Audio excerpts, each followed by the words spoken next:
Hello, Jubilee. Sorry about that.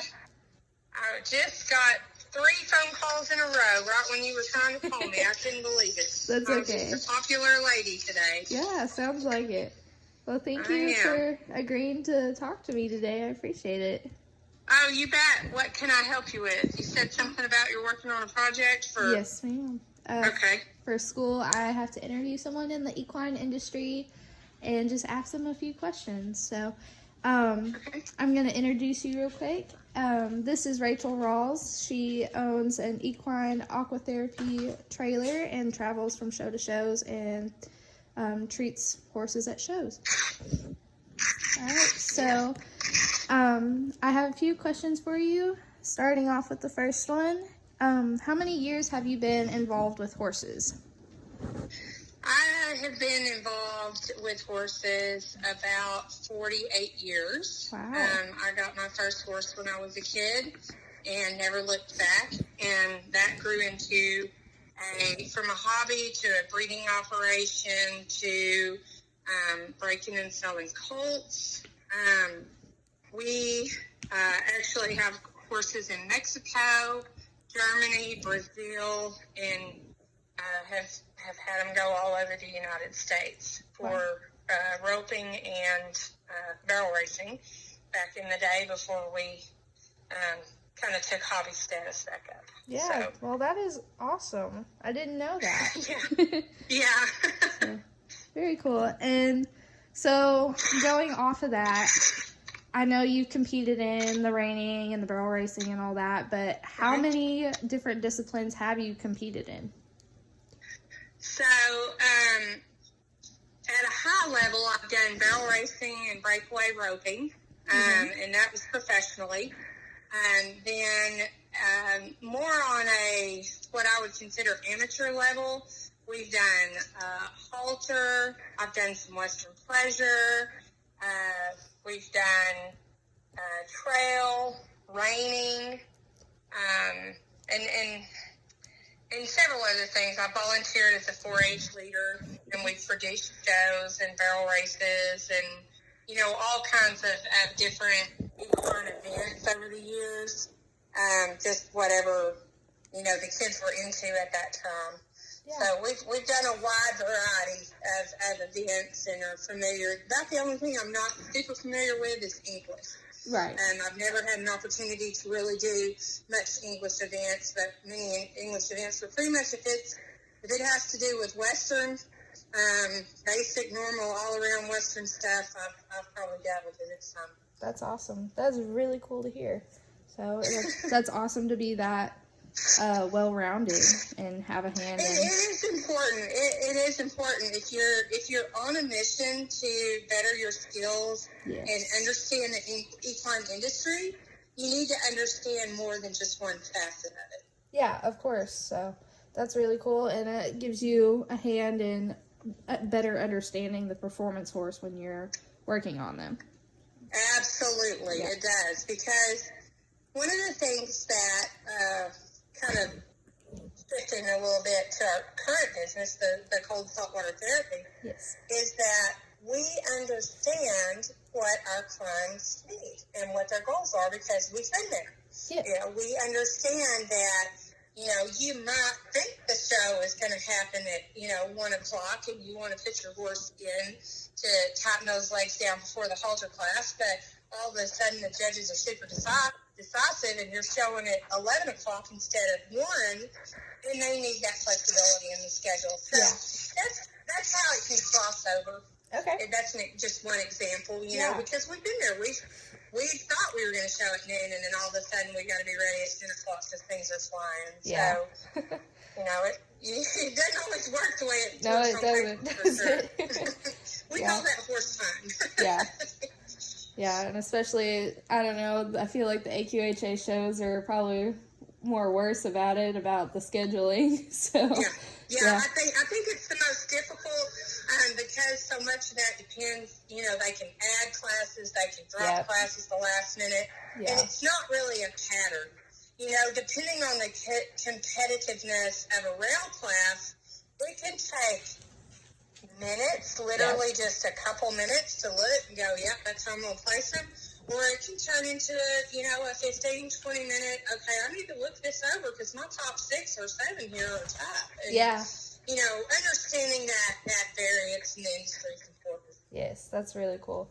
All right. Well, did you end up going to college and did you graduate? I did. I actually have a degree in computer science. Oh, okay. I didn't know that. I did.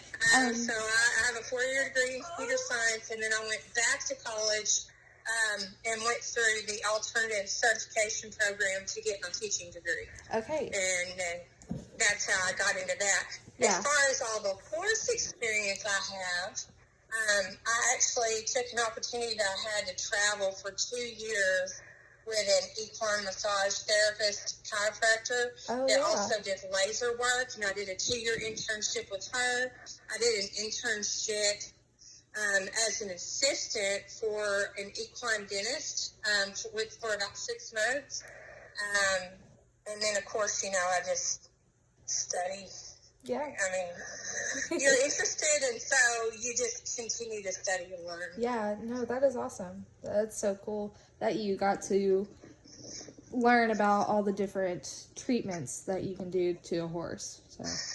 Oh, yeah. Yeah. It's important to diversify and understand, because one of the things that they don't teach you in the textbooks, I mean, they know today, but back in the day when we were taking our equine science and, an ag class, is they don't teach you how the dental ties to the muscle work, ties to the hoofs and the skeletal issues. And, back then we didn't have Google.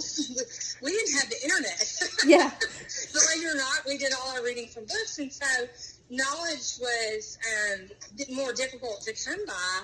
And certainly the advent of YouTube revolutionized your understanding, because somebody's going to have some kind of educational video out there if you're just willing to take the time and you have to kind of be discerning. You have to sort out what's real and what's hogwash, but yeah, it's available for you, Yeah.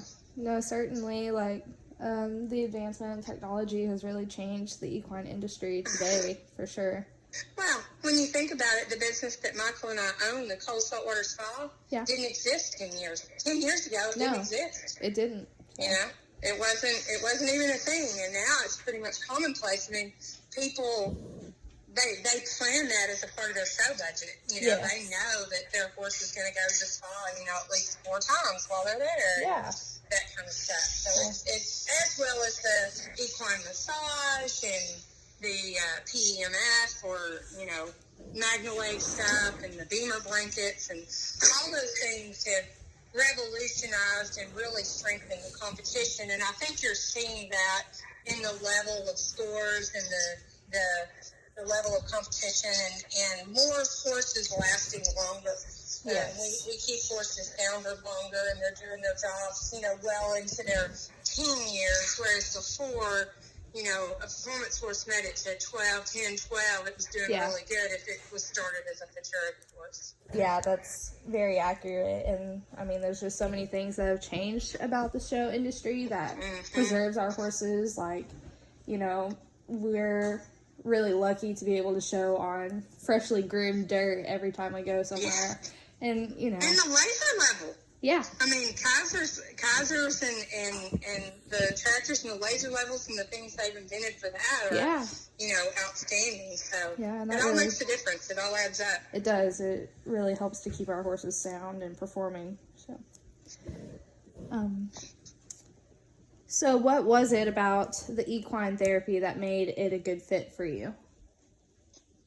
Well, I had trained horses before, so I'm very capable of reading a horse. One of the things that's different about saltwater therapy than other therapies is, massage. If a horse is saddle broke and used to being handled, you're going to be able to massage that horse. Yes. If you're going to be able to put a blanket on it, if it's, a Beamer blanket or whatever, and do those things, and it's going to understand what you're doing. In our industry, in our stuff with the spa, you almost have to do what we call getting them spa broke. They have to learn to wear a diaper, which for most of the horses is not a huge deal, but it is a little different than a blanket. There's a bag between their legs to catch the food so they don't get in the water, and that can be scary for a first timer. The fact that you're going to bring in 34-degree water through the floor, they're standing in a box in a trailer, and all of a sudden water starts coming in. That can be very scary for a horse, especially a young one that's not, really seasoned, or an old veteran that kind of has been there, done that, and has his routines set. Yeah. We see those guys kind of really struggle in it, sometimes even more than the young horses. Right. Okay. So that ability to read a horse in our industry is invaluable. It keeps us safe. It keeps the horses safe and the customers safe because we can read them and say, this guy's freaked out and today's not the day. I'm not saying he won't ever go in this fall, but we got to get him out and try again today. Okay. Perfect. How did you determine your target market? Like, what services did you offer to make yourself stand out from your other competitors? Well, that was a huge learning curve this year that Michael and I went through to really determine where our niche was going to be. And what we found was our niche is best served at portable shows. Okay. And the reason it is that we have a single unit that's as far as in a single trailer. Some of the English discipline horses and a few of the ranch and the cow, and when I say cow, I mean like roping and independent type horses, do better when there's not another horse in there with them. If they get excited, you're dealing with one excited horse instead of 2 or 3 or 4. Yeah. And so the fact that we had that single wasn't actually an advantage for us. And we gave flexibility, and we created what we call a flex barn. The flex barn is we went to some of the largest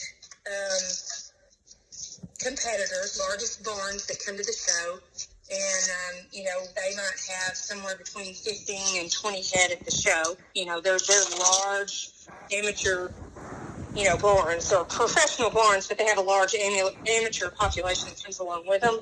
Yeah. And so they give us a list in the morning, and we can do those horses anytime throughout the day. Those horses are not showing that day. And so we can go get them anytime we want to. And that allows us that flexibility I was telling you about before. We schedule them throughout the day. And then if somebody is like, oh my gosh, I need in early. Well, that's how we created that niche. We created flexibility in our schedule because we sell out.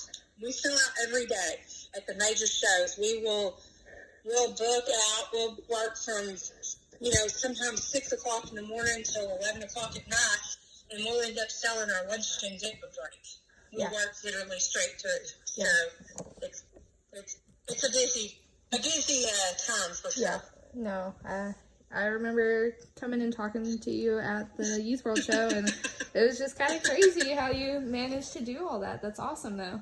I can definitely it's a lot see. of fun, but you definitely have to be able to multitask. Yeah. Yeah. That's awesome. So what is the best part about being an independent equine therapist?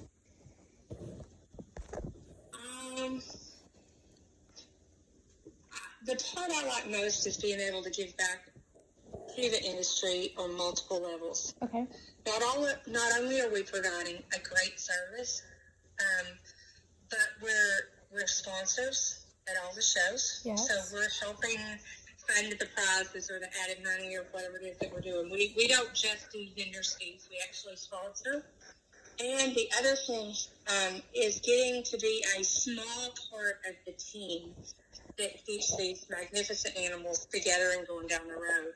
And that is no small feat. Don't ever think that the therapy side of it isn't absolutely an integral part of taking care of the equine athlete. Yes, of course. It matters. It really matters. And it's fun. You watch them go in and they win a world title or they win at the Congress and you start to realize you can't take a dink and do some massage or dip it in salt water or throw a Magna Wave blanket on it or whatever and make it, wonderful. Okay. No. But when you've got a top-level athlete that's giving their best every time out, and you can do these therapies to just help them stay comfortable and do their job at that top level, that's very satisfying. Because you know that you're a tiny part of that team that's helping, that owner take that Gold Globe home or, take that Conference Championship that they've always dreamed about home. Yeah. And that's a big deal. Yeah, no, that's awesome. Sorry. No, you're good.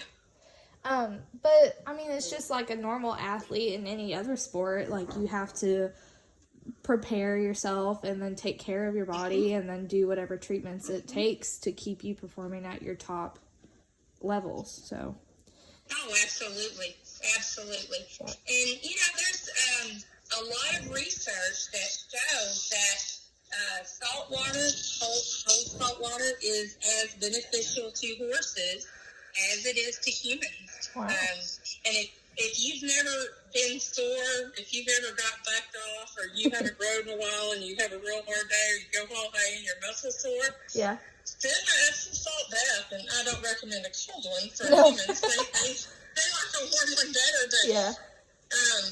Go sit in a saltwater bath, and it's amazing. It really is. Yeah. I mean, it pulls the soreness right out, and it helps you a lot. So that's, for me, that's what I really feel good about the saltwater therapy, because there's some things that kind of come and go. There's kind of some fads in the equine industry, and I see it a lot, like in the rodeo and barrel racing industry. There's kind of these fads everybody will go through, and it's you got to have this kind of pad, or you got to have this kind of, bid, or this special whatever. But there's some things that are just tried and true over time that have stood the test of time. And these horses, they don't know what we pay for stuff. They don't know. They don't care, and they don't lie. Yeah. And it's pretty easy to sort out if you're a good horse person and you listen to them and you watch how they respond and you do one thing at a time and kind of take a little bit of a scientific approach to it. It's pretty easy to sort out what they're getting along with and what they're not, and what's really helping them and what you're wasting money on. Oh, yeah, because they're not just going to be like, oh, you spent this much money on it? Well, I'll be good. I'll just... Yeah, exactly. Yeah. They're still twitching their tail, and their ears are still tin, and their tail is, squatting 100 miles an hour. And you're kind of like, we didn't get that fixed. That wasn't the answer, so... Exactly. So, you and Michael have had a lot of success in just the past year with this. Mm-hmm. Yeah. So what was the biggest challenge in keeping your business successful? The startup was extremely difficult because we didn't know what venues were going to work best for us. Right. And it took us a little while to figure out what size of show we needed to go to. And what we found was that if you go to a show that is less than 5 days, it's generally not profitable. Now, you'll do some horses and you'll make a little money, and your vendor fees sound great because they're cheaper. Yeah. But you don't end up realizing enough money to really make it worth your time and the wear and tear on your equipment. Yeah. Over 5 days, pretty good. Over 1,000 stalls, pretty good. But it just took us a little while to get through that process and learn those lessons and figure out what was going to put us at a profit level that, we could come home and not just cover our expenses, but actually have money left over to pay ourselves and pay our bills, where we're not just working so we can go to a show. Right. Okay. So, going on with that kind of same question, what sacrifices have you made to stay competitive? Well, unfortunately, we had to do some price matching with our competitors. Okay. They offered the price drops to $65 after 5, and we were doing a 10% discount if you purchased 10 packages. Okay. So they were ahead of us as far as the pricing went. And so we ended up having to having to basically do that price match so that we could stay, competitive price-wise. It probably ended up costing us somewhere around $5,000 or $6,000. Yeah. Wow. Yeah. Okay. Well, and you've made some personal sacrifices, I feel like, to kind of take over this business, because you were like getting in that groove with your reining horse and being competitive in the reining. So yes, it was kind of the right time for us to transition into a Derby horse. Right. And I had to sell all my horses that I had, and I bought one Derby horse so that I could afford to leave him in training full time. He was a 4-year-old, and I have left him in training. He's back home with me now. Right, I saw that. He will go back in training, in the coming months, right. weeks. We'll go back in as we get ready to go to the NRBC and the NRHA Derby. Yes. But you guys can watch for us this year and at the NRHA shows. I'll be on a little horse called Dirty Diamonds. Yeah. And you can't hardly miss this because he's a Perlino with bright blue eyes. Yeah, he stands out. He definitely does. He is gorgeous. He looks like he has a really good personality, too. Yeah, he does. He sure taught me never to tell Sebastian color doesn't matter, though. Because I wouldn't have picked out a Perlino for myself. And when I told Sebastian we were looking, I was like, oh, color doesn't matter. And now I'm kind of like, well, maybe color does. Not that I mind his color per se, but do you know how hard it is to keep a Perlino clean? It's like being basically a white horse. Yeah. It's always dirty. So. Oh, goodness, I bet. But that's super cool. I'm very excited for you in that aspect. But that was another decision of why we decided to chase the AQHA shows. Was because that way when I do go to a reining, I can focus just on the reining and not be trying to work the spa as well. Yeah. Because there's such wild hours, Yes. That you have to work, so. Yeah, they'll be up at, 1 in the morning every day. Mm-hmm. Yeah, so. But they spa horses 24 hours a day. Yep. They go, those guys that do those reining go around the clock. It's crazy. Yeah. All right. Well, so in your original business plan, did you have to make any changes and deviate from that original plan to stay competitive? Yes, we did. We thought when we bought this single that it would take us 3 to 5 years to need to upgrade the trailer and expand and think about getting a second spa. And we exceeded our capacity in the first year. Wow. So we're actually looking into building a double. We're going to sell the single unit. Okay. And then we may build a double. Yes. And pursue that. So, we had to modify it. We had to move everything, the timeline way up. I guess I had taken a little bit too conservative an outlook, but we had our largest show. Well, this is put in perspective. We went to the Congress and to the World Show, and we did 1,150 horses in 2 months. We averaged 25 a day, and that's not counting the days we were driving. Yes. Or setting up or tearing down, but and there was only one day between the Congress and the World Show, so we were literally gone for 2 months. And, that was fun. Yeah. And worked, literally did not have a day off for 2 months. We did have some lighter days where we weren't working quite so hard, but, that's 1,150 horses in 2 months. That was about 20 to 25 a day. That is insane. Oh my gosh. Yeah. And there were days that we only did like 15 and other days that we did more like 50. Yeah. That fluctuates based on the day and the demand, but the average was 25 days. Wow. Yeah, pretty good stuff, huh? Yeah, that's really cool. So has this career choice given you economic freedom? Yes, it has. We make well over six figures.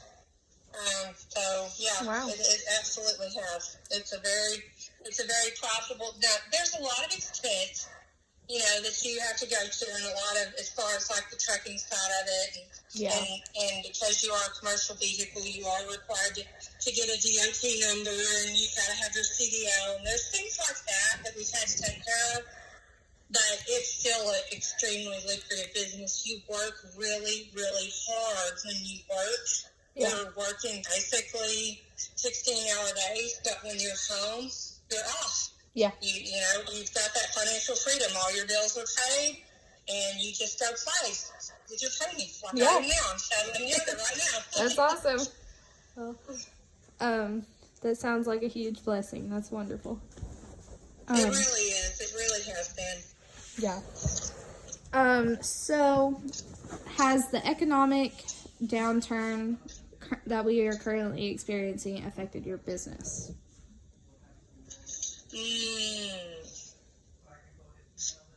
Maybe on some levels, but how we adjusted and compensated for that is we did consumer education. Okay. So we expanded our advertising and we diversified. So instead of relying on just the main 5 or 6 big barns that the AQHA show that always uses and we could fill our schedule with, we very early in the year set up an advertising campaign to bring in the smaller barns and the amateurs. Okay. So with that diversity, we haven't really we've actually experienced an increase in demand, not a decrease. And we actually, halfway through the year, had to add a second pump so that we could fill and drain the spa faster, so that we could run a true 20-minute schedule versus a 30-minute schedule, which is, of course, allows us to get 3 an hour in versus 2 an hour. Right. So I think a lot of that was just had to do with marketing and education. The people that knew what saltwater did and knew what it was were using it. There was just a whole lot of people going around that just didn't know what it did for the horse. Right. If you weren't in the know and hadn't used it before, they just didn't understand. And we started a very aggressive commercial, and that was part of that sponsorship, the media advertising at the shows, our targeted audience, and a very aggressive Facebook campaign, and we also did a giveaway to attract new people. So we gave away a Cricket Mini golf cart, and we did a promotion that if you spawed your horse at any time with us during the year, then your name went in the drawing for the Cricket Mini golf cart. Yes. And that attracted a lot of new people because they come by and say, well, how do I get in the drawing? And then you say, well, you have to spar your horse. And they'd say, well, what does it do?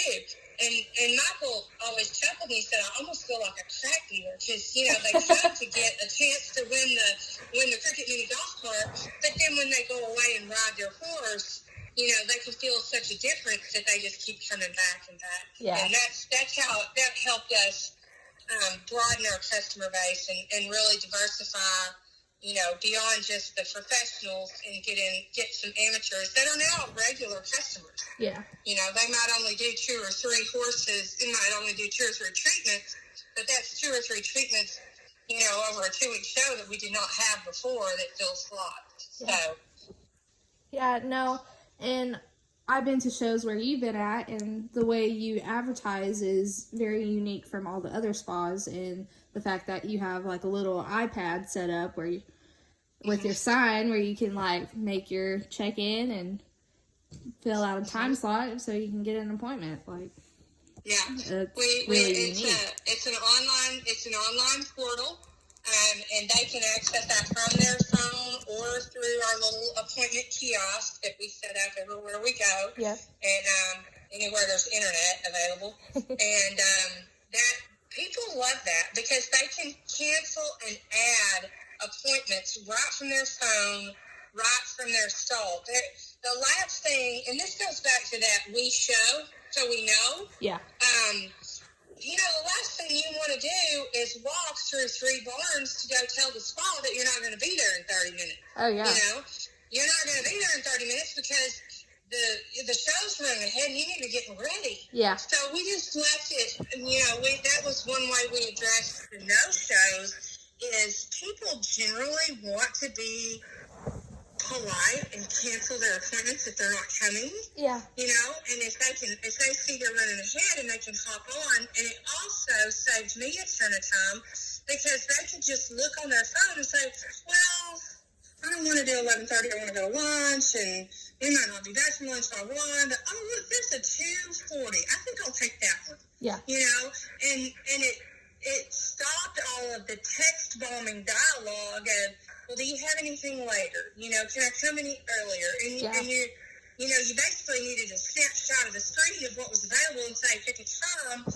But and they've learned, those customers, our regular customers, have learned that we're not going to tell them no. So if they need something that they don't see available online, they just pick up the phone and call me, or they text me and say, hey, I need in about this time.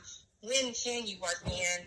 And they know we're going to make it happen for them. Either through a flex barn horse, or because we can technically run for an hour, and we'll tell them, hey, just come over and stand, and we'll squeeze you in. Yeah. And that works. We can easily run for an hour. We don't, because it has to be the perfect schedule. Yeah. They have to be standing there waiting, and the doctor has to be on, and the second the one steps off, you have to step the other one on. But we always kind of know our customers. You know who's going to show up early and who's going to show up late, and you just look for that gap and say, okay, they're always early, and these people are always late, so we're going to slide that horse in right there. Yeah, that's awesome. Yeah. So, what industry trends do you anticipate having to adjust to? The way the industry's going is the demand for salt water is increasing. Okay. And, that the single rigs are fantastic. I do believe in the next 5 to 7 years they'll be obsolete. I don't think you'll see very many single spa rigs running around. I think there'll be doubles and triples or quads. Right. And I think you'll see that demand increase so that you're either not having to work around the clock because you can get more horses done during normal business hours, which most people are more than happy to do, except the rainers, and we're all crazy because we ride all night and all day and everything else. Not all day and ride all night, and we sleep when we die. But except for the rainers, most of them want to come during business hours, so you give them that option, and they will do it. And so, but I do see the single rigs becoming obsolete in the future. Very interesting. Well, I got one final question to ask. What is the best advice you would offer to a young person considering the therapy industry as a career? Do your research. Okay. And, really, really, that's my best advice. Do your research, understand your market, and create a niche for yourself. Okay. If you can find that niche, in the equine industry, it's about the relationships that you build. Right. The equine world seems huge, but it's really actually very, very small. Right. So you have to utilize the relationships that you have, build on those relationships, maintain your integrity, because if you ever pee on somebody or, do somebody wrong, it's a tight-knit community. It's a small group, and you're never going to be able to don't misunderstand me. I'm not saying make everybody happy, because that's not possible. Right. But you've got to do right by them so that the vast majority say, well, I've never had any problem with them. Yeah. And they all kind of know who the negative Nellies are. And if the negative Nellies are the only ones crying, then everybody just kind of ignores it and goes on down the road. And the negative Nellies come right back to you at the next step. Yeah. So do your research, utilize your relationships, and understand that the equine industry is small, and you really need to take care of people like their family. You really do. And if you do that, you'll be successful. It takes time to build, but I've seen it over and over again, regardless if it's a human and horse chiropractor, massage therapist, the PMF stuff, all of those Beamer blankets and things, regardless of what therapy, saltwater, it's all about the people you know, the relationships you build, and the professionalism that you maintain in your business. Okay. All right? Yeah, perfect. Well, thank you so much. Is there any advice or information or anything you'd like to share that I didn't ask about? Anybody that's wanting to make money in the summertime needs to go hit up their local spas. Yeah. We hire spa techs at $20 an hour. Wow. And it's kicking feet, washing legs, and putting on diapers. Yep. And you might learn to operate the spa, but it pays very, very well. Awesome. If you're a good hand and you're well trained, once you get well trained, they'll pay you. You can expect to make about $20 an hour, and it's great money in the summer. It's during the busy time, and you can rack up a lot of hours and pack away several $100s in a show or two. Well, and not to mention, you get to be at the big shows. That's Exactly. Yeah, that would be a big. Here's an example. At the Congress, we had a horse in our spa that the people turned down $500,000 for. Wow. They turned down $500,000 for this mare.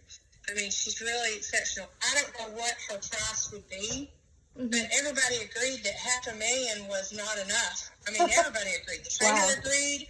The people buying her were like, well, we knew we were trying to steal her, but that's all the money we had. Right. So those kinds of connections with those kinds of people that have that kind of money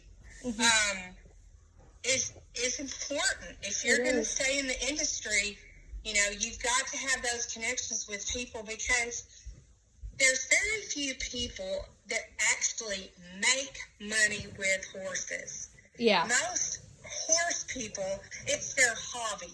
That's their baby. They want to get his little feet done and his spa done and his, let's get his mane done too while we're at it. You know, that's their baby that they're doting on. Yeah. And when you understand that and meet that niche and fill that need and make them feel important and informed and, campaign and loop them in and communicate well, it gets easy from there. It's all about the relationships. Just work on that, build those relationships, do the FaceTime, smile, be nice. Remember that, they see everything on your social media. Yes. So be aware of that. I'm sure you've already gotten that lecture in college. Oh, yeah. Build yourself a great business, a great professional business profile, and work at it, and you'll be successful. Awesome. Well, thank you so much, Rachel. I really appreciate you. I thought this was a really great conversation, and I learned a lot. All right. So, thank you so much. Well, thanks for thinking of me, sweetie. If you need a job this summer, call me. I will. Thank you. Bye. You bet. Bye. Yeah.